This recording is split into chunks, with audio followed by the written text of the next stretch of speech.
এই মুহূর্তের সবচেয়ে বড় খবর HD Live 24/7 এ। बड़ी खबर। Breaking news now on HD Live 24/7। 29 June 2026 ইংরেজি ত্রিপুরা প্রদেশ এসসি ডিপার্টমেন্ট এবং ত্রিপুরা প্রদেশ ওবিসি ডিপার্টমেন্টের উদ্যোগে শহরে বিদ্যুৎ মিছিল ও লেকচমনি স্থিত ওবিসি ও এসসি নিগমের সামনে বিক্ষোভ কর্মসূচি অনুষ্ঠিত হয়। এদিনের এই র্যালিতে উপস্থিত ছিলেন ত্রিপুরা প্রদেশ ওবিসি ডিপার্টমেন্টের চেয়ারম্যান সহ অন্যান্যরা।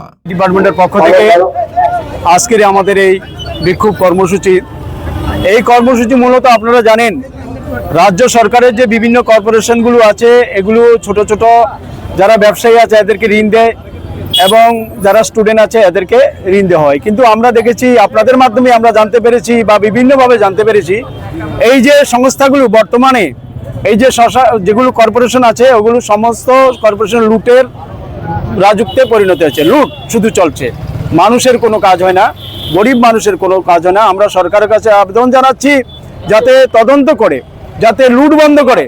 বর্তমান অবস্থাতে এমনিতেই যে স্টাইপেনের হার এবং যেভাবে ওরা ছোটোখাটো শ্রমিক কৃষকদের লোন দেয় সেই ঋণের মাধ্যমে কিছু হয় না, সেটা বাড়িয়ে দিয়ে পাশাপাশি এদের সাথে যাতে সঠিকভাবে যাতে গরিব মানুষের সাথে ওবিসি এসসি অংশের মানুষের সাথে যাতে আমরা কাজ করে সরকার সঠিকভাবে ঋণের ব্যবস্থা করে, সেটা আমরা দাবি জানাচ্ছি আপনাদের মাধ্যমে। আমাদের পাশাপাশি দাবি হচ্ছে, আজকে আপনারা জানেন আমাদের সংবিধান অনুসারে এই ওবিসি অংশের মানুষের যে বিভিন্ন রাজ্যে একটা সংরক্ষণের ব্যবস্থা আছে। আমরা দাবি জানাচ্ছি আপনাদের মাধ্যমে যাতে করে সংবিধানের 31C এই ধারা মতে রাজ্য বিধানসভায় যাতে ওরা করে বিল পাস করে নেয়, সেই বিলের মাধ্যমে ন্যূনতম সহমতের ভিত্তিতে যতদিন পর্যন্ত কাস্ট সেন্সাস না হচ্ছে তার আগ পর্যন্ত যাতে একটা বিল পাস করে নেয়। সেই বিলকে মহামান্য রাষ্ট্রপতি যদি স্বাক্ষর করেন তাহলে সেটাকে চ্যালেঞ্জ করা যায় না।